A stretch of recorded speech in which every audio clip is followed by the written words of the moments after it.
ginnaaw bu mu daal di joxe 210 millions exactement de caution donc nag mbokk yi Wally nag donc libéré nañ ko exactement dans l'affaire Amadou Sall ginnaaw bu mu daal di présenté au Arfan dans les locaux du pôle judiciaire financier alors naka daal di jàngatee li nga xam ne moo di kaw Wally seul à être libéré sur ce dossier exactement impliquant 6 personnes. waaw balaa may ñëw ci waa kii bi dossier Wally bi.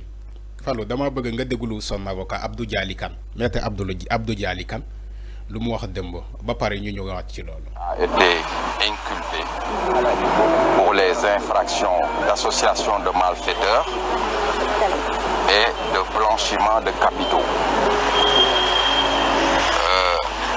Nous avons cru devoir, pour éviter toute surprise, procéder à la consignation du montant de 210 millions relatif à une transaction portant sur un véhicule.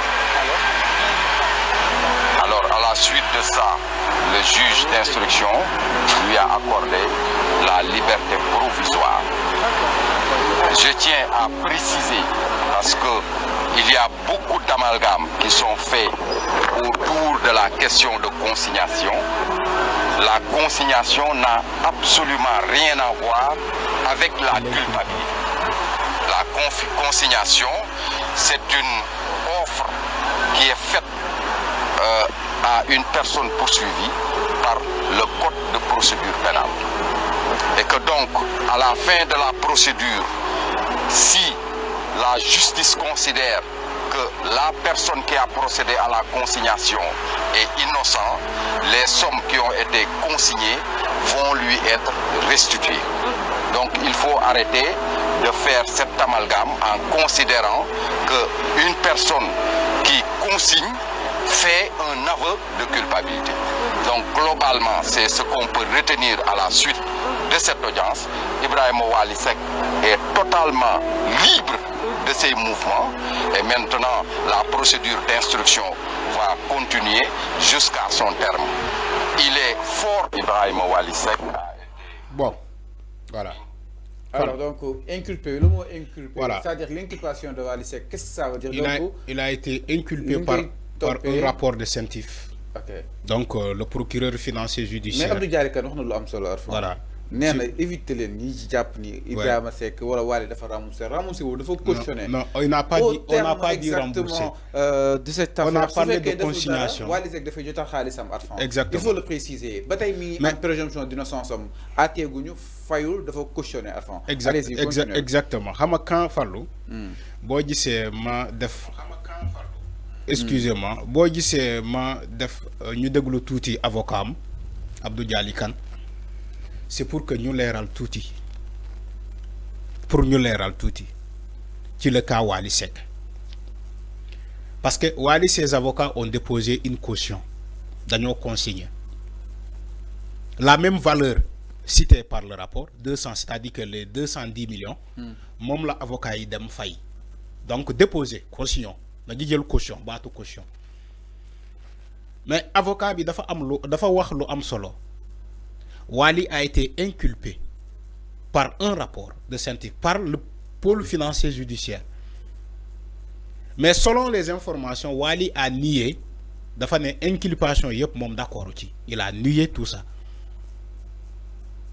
mais quand même ils ont déposé une somme de 210 millions pour que Wally retrouve la liberté provisoire pour mu mën a vaquer à ses occupations je crois que loolu la ñuy retenir loolu moo am solo mais on n'a pas dit que Wally il est coupable attention inculpé et coupable c'est pas la même chose ñi waxuñu fi baatu coupable. Maître Dialy Kane leeral na si voilà on n'a pas dit que Wally est coupable. déedéet waxuñu loolu. dañu ne. il a été accusé. non.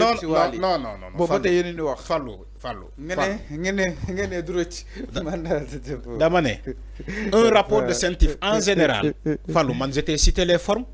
En général si on est cité par un rapport de CENTIF pour nga mën a am liberté soit tu consignes. Comme Wally l'a fait, déposer caution, ou bien nga def contestation sérieuse. Alors, c'est ce que j'ai dit. Dossier bi jeex na wala jeexul. Non jeexagul avocat bi même ci boppam wax na ko. donc à tout moment mën nañ convoquer Wally. mais le dossier est en instruction. ah si même su nekkee sax jeex na su nekkee peut-être Wally def jeex na moom mënuñu ko toog maanaam fay na vu que fay na. non fayul du fay. dafa déposer caution cautionné na. waaw su fekkee ni am na. oui xaalis dafay ñëw comme définitivement si état bu Sénégal. déedéet bu fekkee deful. waaw su nekkee dafa def laa. voilà su dafay ñëw définitivement si état bu Sénégal. état bu Sénégal. su nekkee defu ñu delloo ko. ñu delloo ko. ok loolu donc Wally amul daal lu muy inquiété wu. parce que xaalisam mi ngi fa. non amul dara. jeex na kon. comme il a la liberté. donc Wally sant na. instruction bi day continuer. mooy enquête boo déggee instruction mooy enquête bi. Faramareen bi sant na. voilà enquête bi dafay continuer moom la avocat bi wax. mais en attendant lu ñu mën a retenir Wally déposer na caution et que le juge décerne une liberté provisoire jeex na amul beneen commentaire fii lu fi waay commenter yow da ngay wax lu la ne donc lu ñu bëgg a leeral nañu ko Wally daa déposer caution léegi instruction bi mooy continuer ci dossier bi.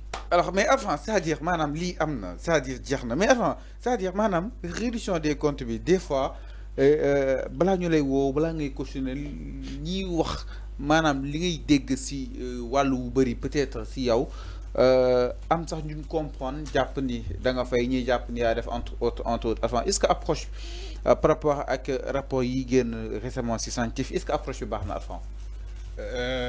Fallou du approche bi. mais la faisabilité. Il y a des gens yoo xamante ne duñu cautionner de dañuy ne je rembourse. Ah bon? Oui, bien sûr.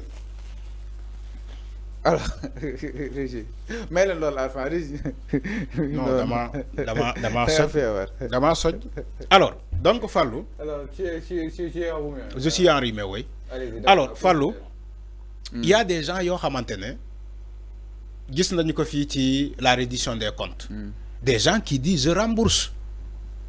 Je rembourse l'argent. Pas déposer une caution. Il y a ce qu'on appelle déposer une caution. Il y a ce qu'on appelle rembourser. Qui la reddition des comptes, il y a des gens qui ont damay rembourser, damay fay. Des gens qui ont remboursé l'argent et on les a laissés partir. Mais les rapports de scientifiques, souvent, les gens, ils déposent des cautions. Même la reddition des comptes, il y a des gens qui ont déposé des cautions. Ils ont consigné en attendant cette affaire l'air. Lolo que c'est là.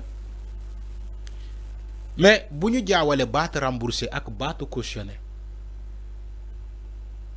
Cautionné, moi, damay dougal khalis en attendant sama dossier l'air pour éviter la prison. Mais rembourser, moi, yow ti accepte luñ lay ji mané wa légui man damay rembourser paré na pour rembourser.